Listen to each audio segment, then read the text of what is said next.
সবাই দেখছে যে রাজা উলঙ্গ, তবুও সবাই হাততালি দিচ্ছে। সবাই চেঁচিয়ে বলছে সাবাস সাবাস। কারো মনে সংস্কার, কারো মনে ভয়। কেউ বা নিজের বুদ্ধি অন্য মানুষের কাছে বন্ধক দিয়েছে, কেউ বা পরান্নভোজী, কেউ কৃপা প্রার্থী, উমেদার প্রবঞ্চক। কেউ ভাবছে রাজবস্ত্র সত্যিই অতীব সূক্ষ্ম, চোখে পড়ছে না যদিও তবু আছে, অন্তত থাকাটা কিছু অসম্ভব নয়। গল্পটা সবাই জানে, কিন্তু সেই গল্পের ভিতরে শুধুই প্রশস্তি বাক্য, উচ্চারক কিছু আপাদমস্তক ভীতু ফন্দিবাজ অথবা নির্বোধ স্তাবক ছিল না।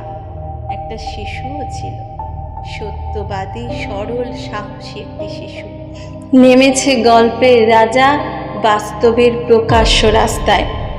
আবার হাততালি উঠছে মুহুর্মুহু, জমে উঠছে স্তাবক বৃন্দের ভিড়। কিন্তু সেই শিশুটিকে আমি ভিড়ের ভিতরে আজও কোথাও দেখছি না। শিশুটি কোথায় গেল? কেউ কি কোথাও তাকে কোনো পাহাড়ের গোপন গুহায় লুকিয়ে রেখেছে?